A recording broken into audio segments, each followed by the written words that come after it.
మంచుతో కప్పబడిన పర్వత శ్రేణులు, సహజ నిర్మిత గుహలు, కొండచర్యలు,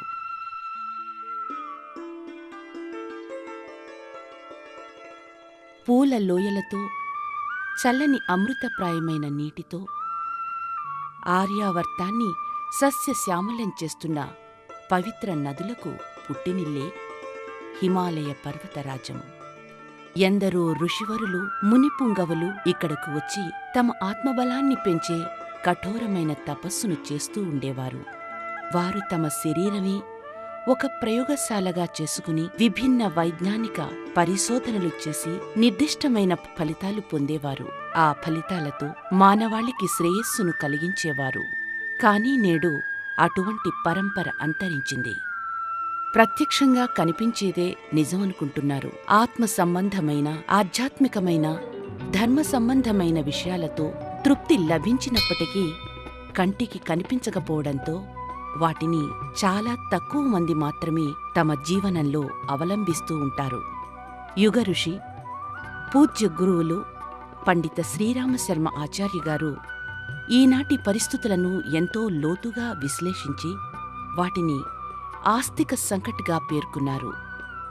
అంతేకాక పవిత్ర హిమాలయ పాదాల చెంత ఉన్న హరిద్వార్ పుణ్యక్షేత్రంలోని సప్త సరోవరం ప్రాంతంలో సామాన్య ప్రజానీకం ద్వారా సాధన చేయించేందుకు శాంతికుంజ్ ఆశ్రమాన్ని స్థాపించారు. పూజ్య గురుదేవుల అభిప్రాయంలో వ్యక్తి యొక్క బైల్లుకత్వం అంటే భోగపారాయణుడు కావడం వల్లే నేటి ఈ పరిస్థితులు ఏర్పడ్డాయి. ఒకవేళ వ్యక్తిని ఉపయుక్తమైన సంస్కారపూరిత వాతావరణంలో సాధనికి ఉన్ముఖునిగా చేస్తే ఆధ్యాత్మిక ప్రగతి కలుగుతుంది.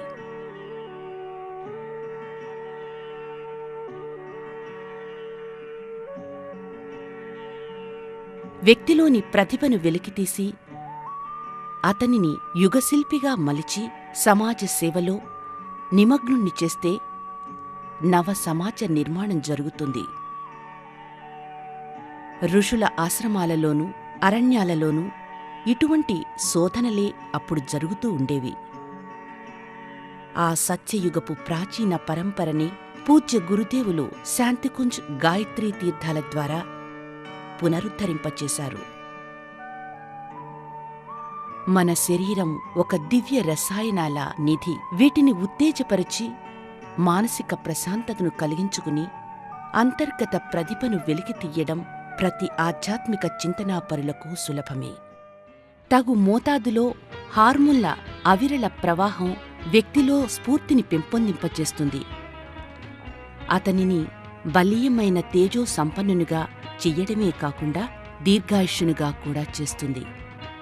శాంతికుంజ్ ప్రత్యేకత ఏమిటంటే వైజ్ఞానిక, ఆధ్యాత్మిక మార్గాలను సమన్వయపరుస్తూ ఆత్మబలాన్ని వికసింపచేసి తర్కసమ్మతమైన, సత్యసమ్మతమైన సంజీవిని విద్యను ఇక్కడి సాధకుల అణువణువులోనూ నింపబడుతుంది.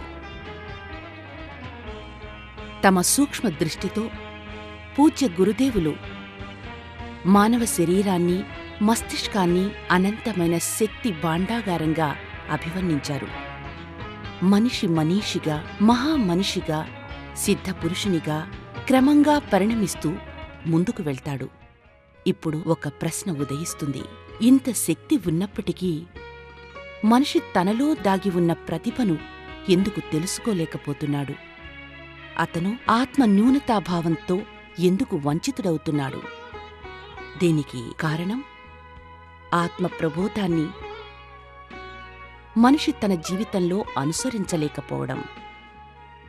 అతను ఎప్పుడైతే తనలోకి చూసుకోవడానికి ప్రయత్నం చేస్తాడో అప్పుడే తనలో నిద్రాణమై ఉన్న దైవత్వం కనపడి తన జీవన లక్ష్యం ఏమిటో అవగతం అవుతుంది. ఇప్పుడు పరిస్థితులు మారుతున్నాయి. మహాకాలుని కోరిక ఏమిటంటే మనిషి మారితే భౌతిక ప్రగతి, ఆధ్యాత్మిక ప్రగతిలోనూ ముందుకు వెళ్తాడు. భూమిపై విశ్వచేతన అవతరణం జరుగుతుంది. ఈ సంధికాలంలో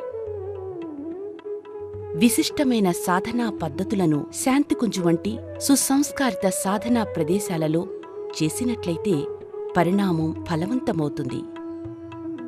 ఈ కారణం వల్లే అనేక మంది శాంతికుంజుకు వస్తూ ఇక్కడ సాధనా శిబిరాలలో పాల్గొంటూ తమ జీవితాలను సఫలం చేసుకుంటున్నారు.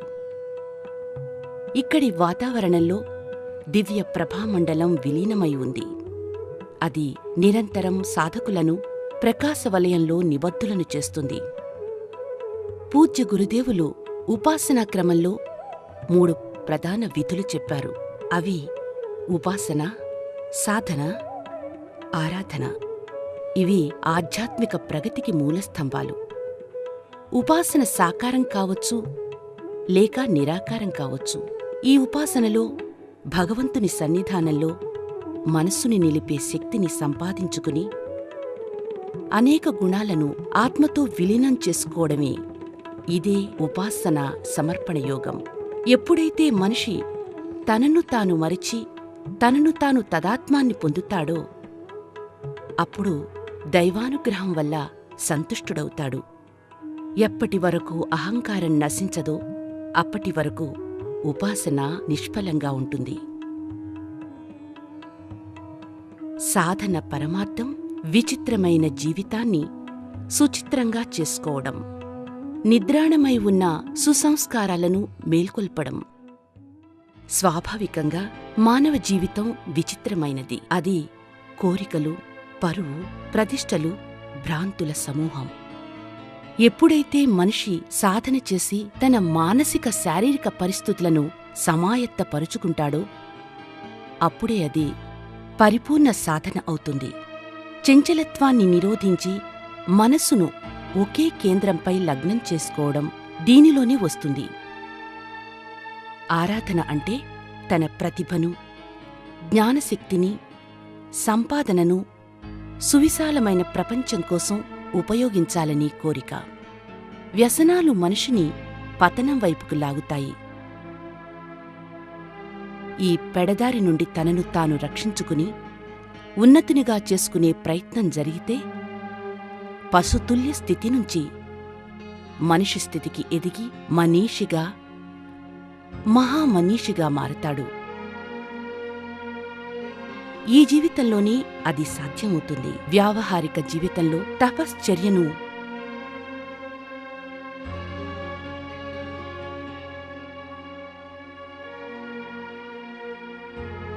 పంచశీలాల రూపంలో అనుసరించవచ్చు. సాధన ద్వారా జీవితాన్ని సఫలం చెయ్యాలనే దృష్టితోని శాంతికుంజ్ గాయత్రీ తీర్థాన్ని పరమపూజ్య గురుదేవులు ఆదరణీయ మాతాజీగార్లపై పై విశిష్ట మార్గాల ద్వారా స్థాపించారు. ఇవి ఒకప్పుడు అరణ్యాలలో, గురుకులాలలో, ఉపవనాలలో ఉండేవి. గంగవడిలో, హిమాలయాల నీడలో, సప్తఋషుల తపోభూమిలో, దివ్య చైతన్య సంరక్షణలో నిరంతర సాధనా పద్ధతులు, నియమిత జపం, నిత్యాగ్నిహోత్రం, అఖండ దీపం వంటి శక్తివంతమైన విశిష్టతలు ఈ పవిత్ర క్షేత్రంలో ఉన్నాయి. వీటి ప్రభావం వల్ల మానవుడు మనోవాంఛిత సాధనాల ఫలితాలను పొందుతాడు. శాంతికుంజులో ప్రతి నెల 1 నుంచి 9 వరకు, 11 నుంచి 19వ తేదీ వరకు, 21 నుంచి 29వ తేదీ వరకు 9 రోజుల పాటు సంజీవిని విద్యా శిబిరాలు సంవత్సరం పొడవునా జరుగుతూ ఉంటాయి. లక్షలాది ప్రజా పరిజనులకు ఇది గురుద్వారం. రోజూ కొత్తగా వచ్చేవారికి కూడా ఇది ఆకర్షణ కేంద్రం. ఇక్కడి వాతావరణం, ఇక్కడ అణువణువులో ఉన్న ఆధ్యాత్మిక శక్తులు మనసులను మారుస్తాయి. ఇక్కడ ఒకరోజు ఉండి ఇక్కడి దినచర్యలను గమనిస్తే వారి జీవన క్రమమే మారిపోతుంది.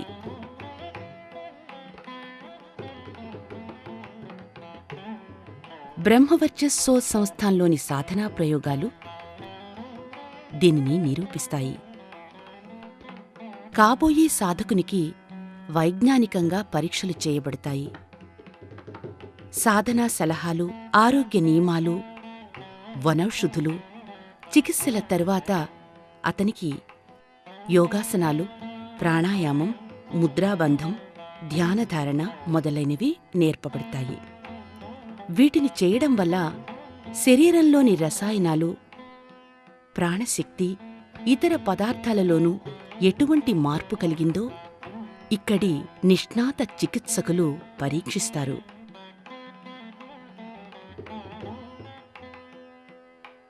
బ్రహ్మముహూర్తంలో మేలుకునేందుకు గంట మ్రోగుతుంది. వివిధ శిబిరాలలోని సాధకులందరూ గాయత్రీ తీర్థులో ఒకచోట చేరి తమ కర్తవ్య పదంలో ముందుకు వెళ్లేందుకు పరమాత్మను ప్రార్థిస్తారు.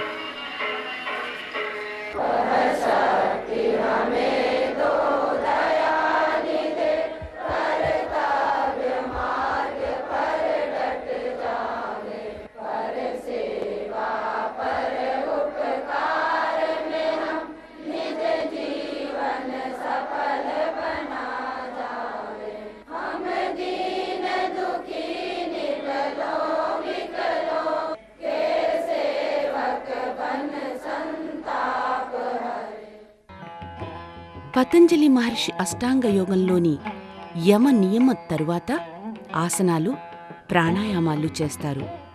కేవలం ఆసనాల వల్ల ఆరోగ్యం కలగదు. అయితే అవి సూక్ష్మ కేంద్రాలను ఉత్తేజపరిచి ఆధ్యాత్మిక సంపన్నతాభారం కలిగించేందుకు భూమికగా సహాయపడతాయి. ఈ ఆసనాలే శాంతికుంజ్లో ప్రజ్ఞాయోగం లేక గతియోగం రూపంలో ప్రసిద్ధి చెందాయి. మొత్తం భారతదేశంలోనూ ప్రపంచంలోనూ లక్షలాది పరిజనులు ఈ విశిష్ట యోగాన్ని అభ్యసిస్తున్నారు. ప్రాణాయామం వల్ల మానసిక దక్షత పెరుగుతుంది. తీర్థ చైతన్యంలో సంస్కరించబడిన వాతావరణంలో చేసిన ప్రాణాయామం వ్యక్తిని చెడు నుంచి, కల్మషాల నుంచి విముక్తుని చేసి ఆధ్యాత్మిక ప్రగతిలో సహాయకారిగా ఉంటుంది. సాధకులందరూ సర్వదేవ సమన్వయ ప్రతీక దేవాలయం కూడా గల గాయత్రీ మందిరం ప్రాంగణంలో కలుస్తారు. అందరూ మాత గాయత్రికి హారతి పట్టే సమయంలో ఆదరణీయ మాతాజీ స్వరంతో స్వరం కలుపుతూ పాట పాడతారు.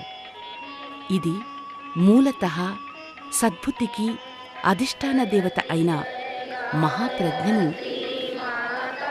సన్మార్గంలో పయనించే శక్తిని నిరంతరం ప్రసాదించమని ప్రాతఃకాలంలో చేసే ప్రార్థన.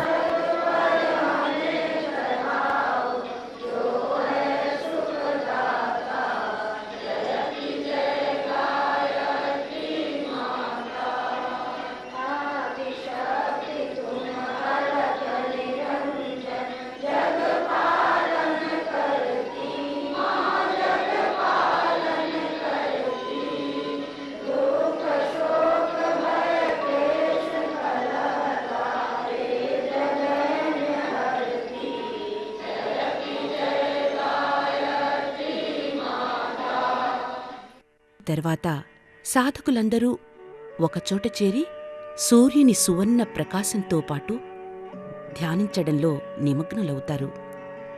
టేపు ద్వారా ఇవ్వబడే పూజ్య గురుదేవుల ఆదేశానుసారం మూలాధారం నుంచి సహస్రారం వరకు ఉన్న 3 నాడుల ప్రక్షాళనం మరియు 3 శరీరాలను జాగృతం చేసే అరగంట సాధన వల్ల ఆశ్రమవాసులు, శిబిరార్థులు, సాధకులు అందరూ తప్పకుండా ఫలితాలు పొందుతారు. ప్రజ్ఞాయోగం యొక్క జ్ఞానముద్రలో కూర్చుని సాధకులందరూ తమ శరీరంలోని వివిధ చక్రాలను ధ్యానిస్తూ ఉంటారు. సూర్యుని సువర్ణ కాంతి అక్కడ ఉండి ఆ చక్రాలను జాగృతం చేస్తున్నట్లు మనస్సులో భావన చేస్తూ ఉంటారు. నిరంతరం ఈ అభ్యాసంతో క్రమక్రమంగా పరిశోధనాభివృద్ధి ప్రక్రియ జరుగుతుంది.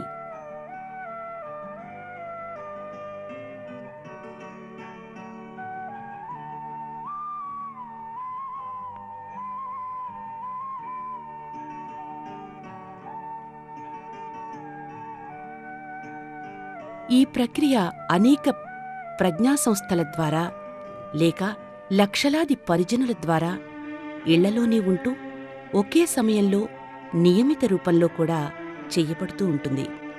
శంఖారావంతో ధ్యానం ముగుస్తుంది. తరువాత సాధకులందరూ అఖండ ద్వీపాన్ని దర్శించుకునేందుకు వెళ్తూ ఉంటారు.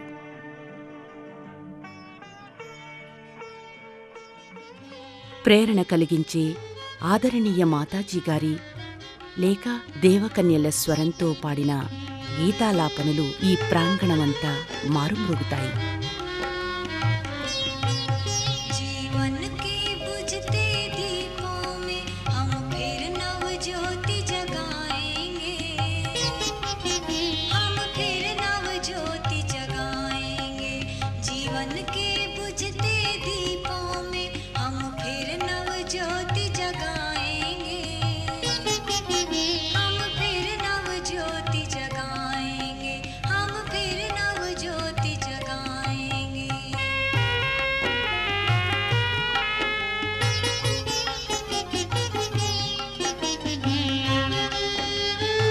ఈ సమయంలో అందరూ మౌనంగా ఉంటారు.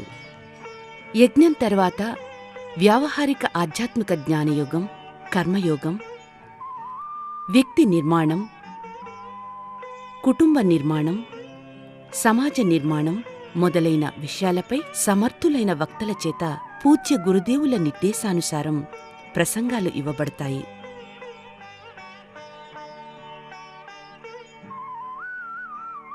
దీనితో పాటు సాధకులు అంతరాత్మ యొక్క ఉపాసనను ఒక విశిష్ట దేవాలయంలో చేస్తారు. ఇక్కడ వారు వేదాంత దర్శనం యొక్క వ్యావహారిక స్వరూపాన్ని తమను తాము అద్దంలో చూసుకుంటూ ఆత్మచింతన చేసుకోవాల్సి ఉంటుంది. మనం తినే అన్నాన్ని బట్టే మన మనస్థితి ఉంటుంది. అన్నోవై మనః అన్న సూత్రం 100కి 100 పాళ్ళు నిజం. గంగాజలంతో వండిన భోజన ప్రసాదాన్ని శాంతికుంజులో సాధకులందరూ కలిసి నిర్ణీత సమయంలో భుజిస్తారు. ఇక్కడ ఎలాంటి భేదభావాలు లేవు. అన్ని జాతుల, వర్ణాల ప్రజలు ఎటువంటి హెచ్చుతగ్గులు లేకుండా భోజన ప్రసాదాన్ని తీసుకుంటూ ఉంటారు. ఇది భోజన ప్రసాద సంస్కారం.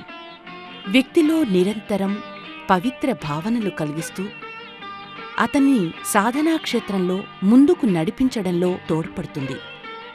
ఇక్కడ భోజనం ఉచితంగా పెడతారు.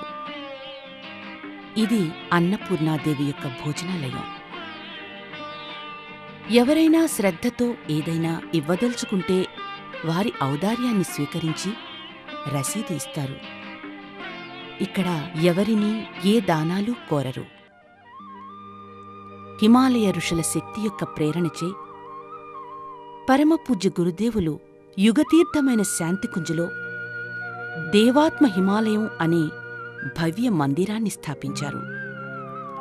దీనిలో హిమాలయాల్లోని అన్ని పవిత్ర క్షేత్రాలను దర్శించుకోవచ్చు. ఈ చిరు దర్శనం చేతనే దివ్య హిమాలయ దర్శన లాభాన్ని పొందవచ్చు. ప్రతి సాధకుడు బ్రహ్మవర్చస్సోత్సంస్థానుకు వెళ్లాల్సి ఉంటుంది. అక్కడ అతనికి వివిధ పరీక్షలు జరుపుతారు. రక్తంలోని వివిధ కణాలను ఆరోగ్య సంబంధిత ఎంజైమ్లో లేక రసాయనాల శాతాన్ని లెక్కిస్తారు. శ్వాసించే శక్తిని కూడా పరీక్షిస్తారు. హృదయంలోని విద్యుత్ తరంగాలను, చర్మంలోని ప్రతిరోధలను, మస్తిష్కంలోని విద్యుత్ తరంగాలను లెక్కిస్తారు. సాధన వల్ల ఎవరిలో ఎంత పరివర్తన జరిగిందో కూడా ఇక్కడ విశ్లేషణ జరుపుతారు.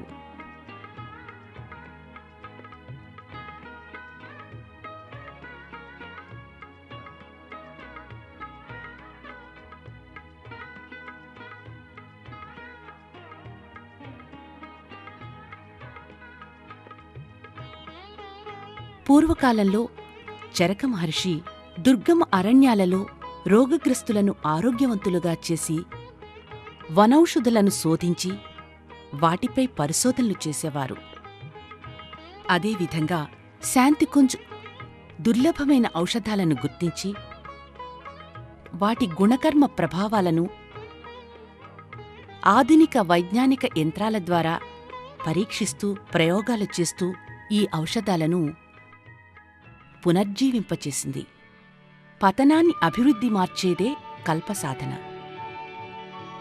ఈ సంజీవిని విద్య నిస్తేజుడైన వ్యక్తిని కూడా ప్రాణచైతన్యంతో పరిపూర్ణునిగా చేయగలదు. సంధ్యాకాలంలో ప్రతి ఒక్క సాధకుని చేత ఆరాధనా అభ్యాసం చేయిస్తారు. ఇక్కడి సాధకులు గురుద్వార్ పరిసరంలోని ప్రతి అణువణువును పరిశుభ్రంగా ఉంచేందుకు ఉత్సాహంతో తమ తమ స్థాయిలను మరచి ప్రతిరోజూ 1 గంటపాటు శ్రమదానం చేస్తారు.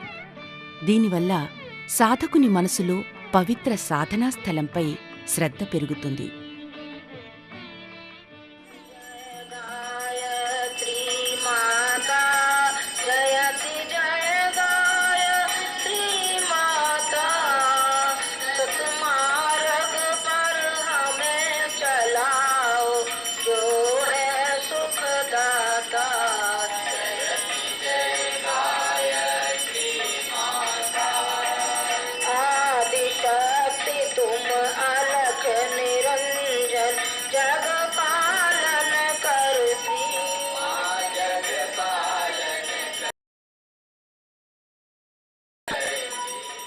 సాయంకాలం మాతా గాయత్రికి హారతి పట్టిన తర్వాత నాదయోగ ధ్యానం గాయత్రీ తీర్థులో జరుగుతుంది. పిల్లనగ్రోవి నాదస్వర లహరులతో పాటు సాధక సమూహం మౌనజపం కూడా చేస్తారు. అలా వారు తమ ధ్యాన ధారణను పైమెట్టుదాకా తీసుకువెళ్తారు.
సంకీర్తన తరువాత విభిన్న విషయాలపై పూజ్య గురుదేవుల వారి వీడియో ప్రసంగాలు వినిపిస్తారు.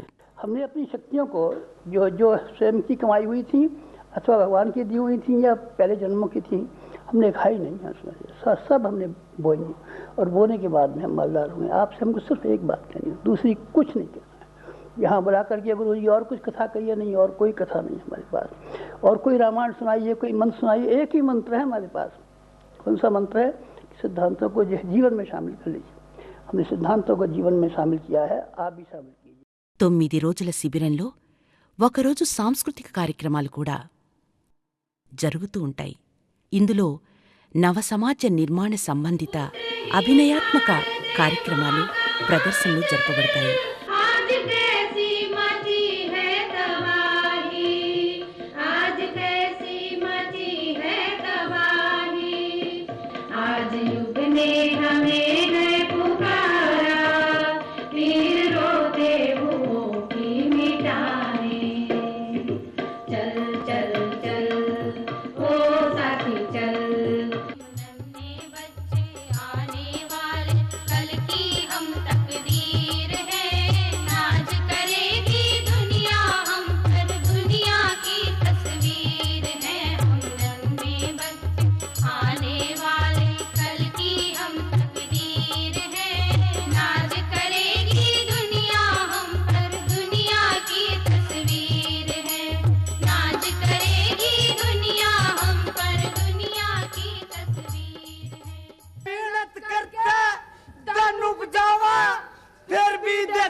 देखो मेरा बाल न डाडी, फिर भी रखूं ऐसी गाड़ी. ऐसी गाड़ी आयशा, बिना मुझदादी आयशा, कौन वाला आयशा, सारा घोटाला आयशा, डुब्बी नया आयशा, जोर लगाएगा आयशा.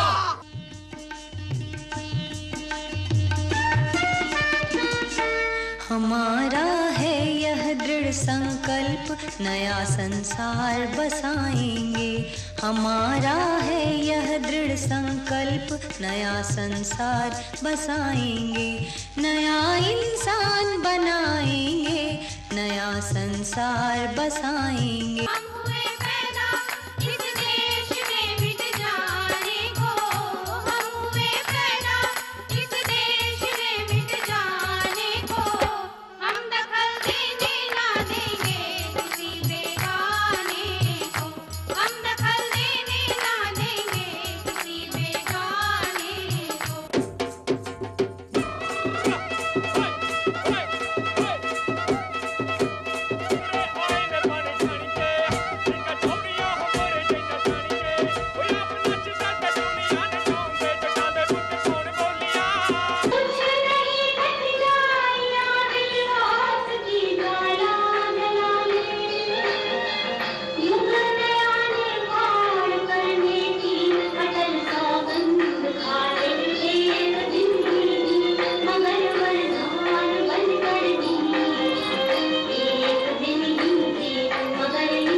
దినచర్యలో చివరగా ప్రార్థన.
ఇది 9 రోజుల సంజీవిని సాధనా శిబిరంలోని ఒకరోజు దినచర్య.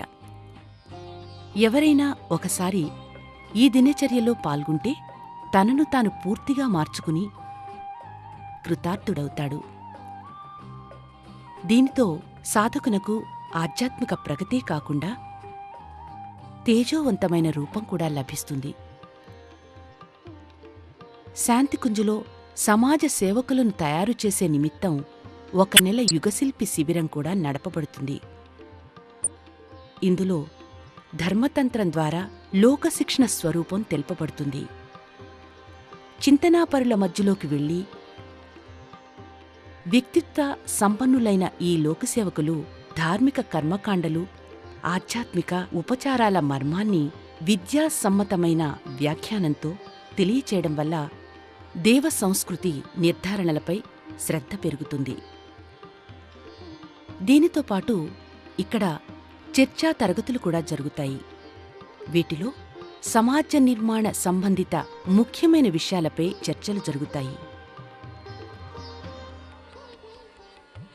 శాంతికుంజలోని విద్యాలయం ఈ మాధ్యమం ద్వారా ధర్మచక్ర ప్రవర్తనా ప్రక్రియను సుసంపన్నం చేస్తుంది.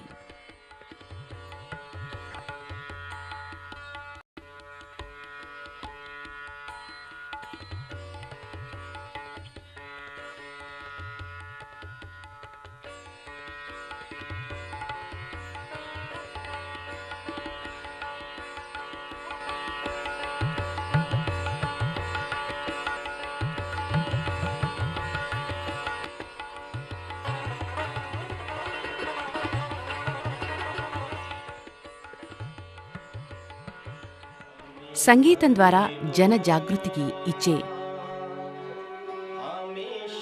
శిక్షణ ఇక్కడ 3వ ముఖ్యమైన శిక్షణ. ఇందుకోసం డప్లి, తాళం, తంబురల వంటి సామాన్య సంగీత సాధనాలు ఎన్నుకోవడం జరిగింది.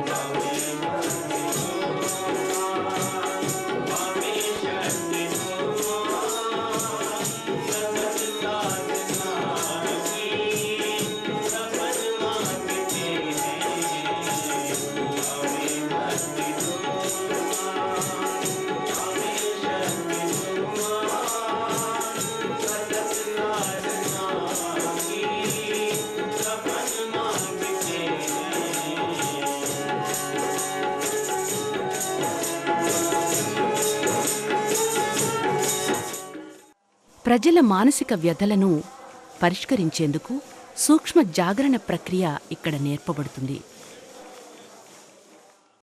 స్త్రీల కోసం మహిళా ప్రాధాన్య విషయాలపై వేరుగా తరగతులు నిర్వహిస్తారు. नारी घर, परिवार और समाज की मध्यवर्ती कड़ी है.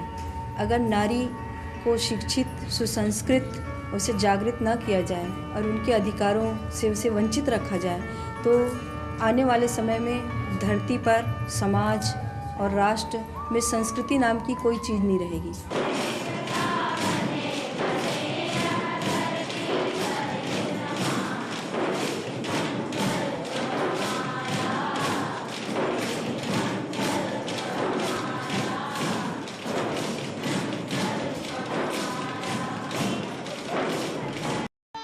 మధ్యాహ్నం నుండి సాయంకాలం వరకు స్వయం ఉపాధిలో శిక్షణ నిర్వహింపబడుతుంది.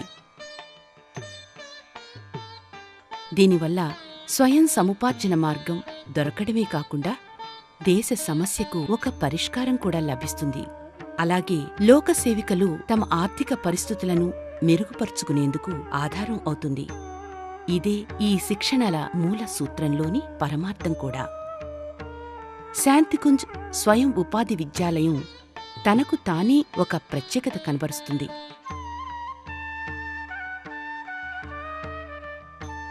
స్త్రీ పురుషులు కూడా వివిధ పనులను నేర్చుకుని శ్రమసేవకితో పాటు బ్రాహ్మణోచిత జీవన విధానంలో జీవించటానికి యోగ్యతను సంపాదించుకునే మూల మంత్రం వారి మనోఫలకాలపై ప్రతిష్ఠించబడుతుంది.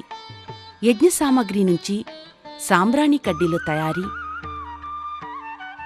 చేనేత వస్త్రాల తయారీ, composing, printing, plastic moulding, screen printing, tailoring, bakery, గృహ నిర్మాణ వస్తువులు, వీటి తయారీ దాకా అనేక ఉపాధి మార్గాలు ఇక్కడ ఉన్నాయి.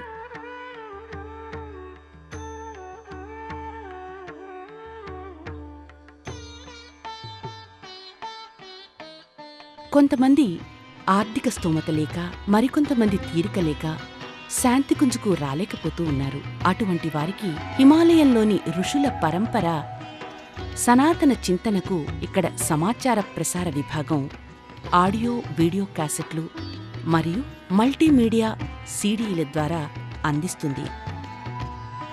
దీని ద్వారా వారు లబ్ధి పొంది శాంతికుంజి యొక్క దివ్య ప్రవాహంలో కలిసిపోతున్నారు. దీనికోసం అత్యాధునిక multimedia lab, audio studio, video studio స్థాపించబడ్డాయి. శాంతికుంజ్ గాయత్రి తీర్థల నిర్మాణం ప్రశస్తమైంది. ఆరణ్యక స్థలంలో ఇది జరిగింది. ఇందులో పిల్లలకు గురుకులం, గృహస్థులకు తీర్థం, వానప్రస్థులకు సాధన ఆశ్రమం, ఈ విధంగా 3 వ్యవస్థలు నెలకొల్పబడ్డాయి. దేశ నిర్మాణానికి ఆధారభూతమైన నైతిక ధార్మిక వాతావరణాన్ని నెలకొల్పి, ఈ బృహత్తర కార్యక్రమం ప్రభుత్వం వల్ల కాక మహాత్ముల వల్ల, వారి తపస్సు వల్లనే జరుగుతుంది. ఇటువంటి వర్గాల అభివృద్ధి కోసమై గాయత్రీ నగర్, శాంతికుంజులు ఉన్నాయి. 9 రోజుల సాధనా శిబిరం,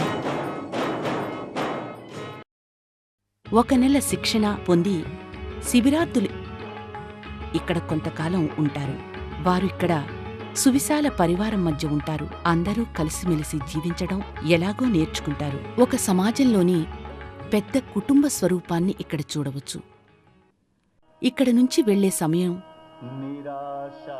ఆసన్నమైనప్పుడే పరాకాష్ఠ మొదలవుతుంది. వీడ్కోలు సమయం మొదలవుతుంది.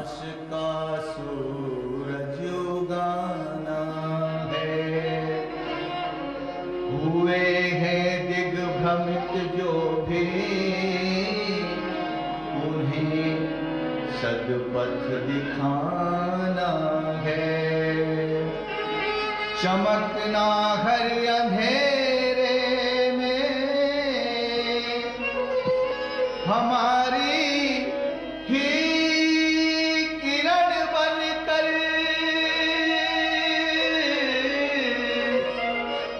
तुम्हारे साथ चमकेंगे। बिछुड़ना तो बहाना है, ज्योति पुंज के द्वार सांझ जाने कैसे घिर आई है, जाने कैसे घिर आई है। ज्योति पुंज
आज विदाई है వెళ్లేందుకు ఎవరికీ ఇష్టం ఉండదు.